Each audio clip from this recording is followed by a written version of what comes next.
Hi guys, welcome back to wrestling fact news. बहुत बहुत स्वागत है आपका। तो बात शुरू करेंगे सबसे पहले कोडी रोड्स से। तो भाई इनको लेकर बहुत सारी अपडेट है। तो सबसे पहले बात शुरू करेंगे भाई, इंग्लैंड में आने वाली है रेसलमेनिया, ऐसा कहना भाई कोडी रोड्स का। कोडी रोड्स ने भाई प्रॉमिस किया है कि वो लाकर ही रहेंगे लंदन के अंदर रेसलमेनिया को। तो भाई अब देखना होगा कि कौन से ईयर के लिए बात होती है और कब आती है भाई WWE के अंदर की जो रेसलमेनिया है वो लंदन के अंदर। पहले जॉन सीना भी कह चुके हैं कि भाई लंदन डिजर्व करता है रेसलमेनिया। जॉन सीना लाने वाले थे पर जो काम भाई जॉन सीना नहीं कर पाए शायद वो कोडी रोड्स कर देंगे। बात करते हैं भाई, कोडी रोड्स कहते हैं मैं हायर अप से भी बात कर रहा हूँ WWE के कि भाई जो रेसलमेनिया है उसे लंदन के अंदर आया जाए। तो अब देखना होगा कि भाई ये सक्सेसफुल होते हैं या नहीं जो रेसलमेनिया उसे लंदन के अंदर लाने में। पर देखना इंटरेस्टिंग होगा भाई, अगर कोडी रोड्स पीछे पड़े तो भाई आते हुए देखने को मिल भी सकती है लंदन के अंदर रेसलमेनिया। तो भाई काफ़ी सारे बड़े बड़े जो डिज़ाइन है वो भी भाई अपलोड किए गए थे। अब मैं गूगल भी देखता हूँ भाई तो बहुत बड़े बड़े भाई यूनिक डिज़ाइन मिलते हैं रेसलमेनिया लंदन के। तो भाई WWE जब भी जाएगी मेरे हिसाब से भाई हाइपफुल शो होने वाला है।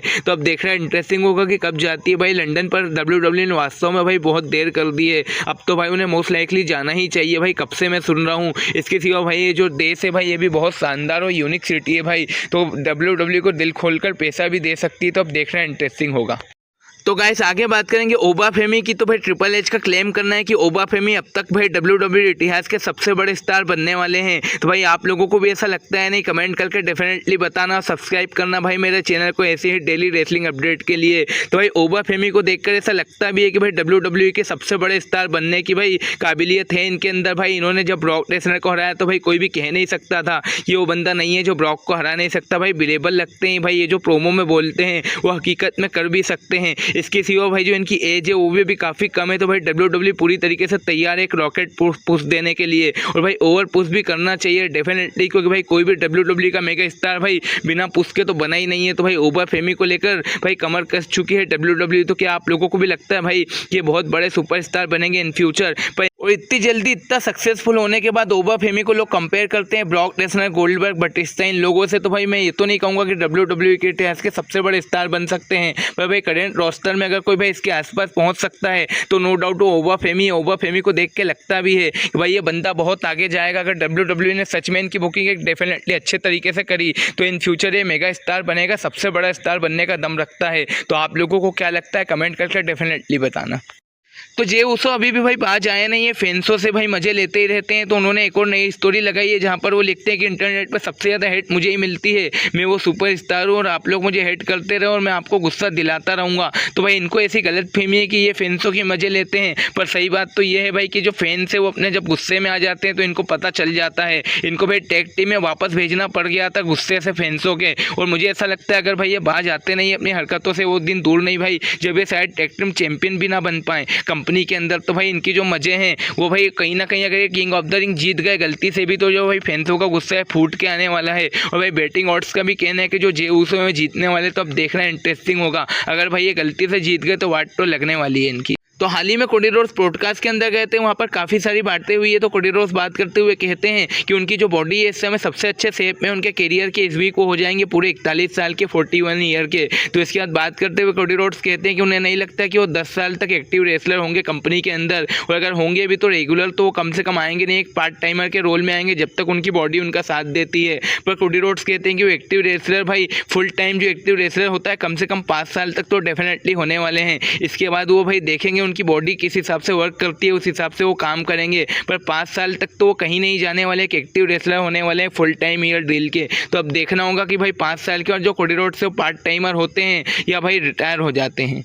आगे बात करते हुए कोडी रोड्स कहते हैं कि जो ट्रिपल एच है वो बहुत ही मेहनती इंसान है, बहुत ही अच्छे दिल का इंसान है और सबसे अच्छा बुकर है कंपनी के अंदर का। तो इसके बाद ब्रॉन स्ट्रॉमन कमेंट करके रिट्वीट करके कहते हैं कि अगर ऐसी बात है तो फिर रेटिंग्स तो कुछ और ही कह रही है, रेटिंग तो आती ही नहीं है शो के अंदर। तो क्या सच में जो ट्रिपल एच है वो बेस्ट बुकर है? तो भाई इसके बाद कुछ फैंस ऐसा कहते हैं कि भाई जो कोडी रोड्स है वो चाटते हैं ट्रिपल एच की।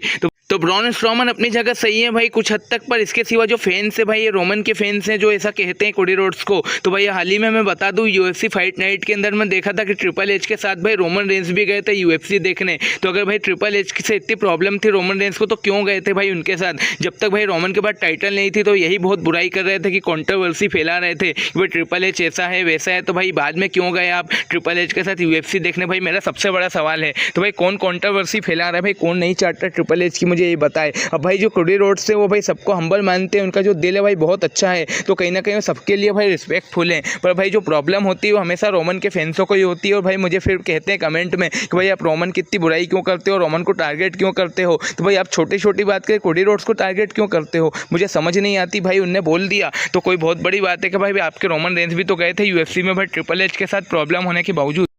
इसके बाद भाई कोडी रोड्स बताते हैं खुद को कि वो है QB1 और भाई उनके पास है WWE की सबसे बड़ी टाइटल। तो इसके बाद भाई कुछ यूट्यूबर्स का ऐसा कहना है कि भाई टाइटल है इसलिए कोडी रोड्स अपने आप को QB1 मानते हैं। तो भाई इन लोगों को 5 साल हुए रेसलिंग देखते देखते, ये लोग भाई चैनल खोल के बैठ गए हैं तो कुछ भी बकवास करते हैं। भाई WWE के अंदर का सबसे बड़ा टाइटल जो है भाई वो जिसके पास है वो तो सबसे बड़ा ऑलरेडी हो ही जाता है, वरना भाई LA नाइट को ले लो, इतनी भाई उनकी फैन फॉलोइंग, पर उनके पास भाई कभी चैंपियनशिप ही नहीं है। तो भाई सबसे बड़ा टाइटल लेना तो हर किसी का फोकस अपना होता है, तो भाई हाइप बनाने के लिए तो कोई भी स्टार बोल ही देगा कि भाई सबसे बड़ा टाइटल मेरे पास है तो मैं QB1 हुआ, इसके सिवा भी भाई QB1 तो है ही, क्योंकि भाई इतने हम्बल है भाई, घमंडी बिल्कुल भी नहीं है कोडी रोड्स। और भाई बात करें रोमन फैंसों की तो भाई हमेशा रोते रहते। रोमन ने भी तो भाई कहा था कि जो अनडिस्प्यूटेड चैंपियनशिप है वो नंबर 1 है भाई, सेकेंडरी चैंपियनशिप है वर्ल्ड हेवीवेट चैंपियनशिप, जो कि भी भाई रोमन के पास है। तो भाई अपनी बात से खुद ही मुकर रहे हैं भाई, इस बात से पता चल जाता है कि कौन नंबर 1 है और कौन नंबर 2। तो भाई आप लोग भी कमेंट करना डेफिनेटली।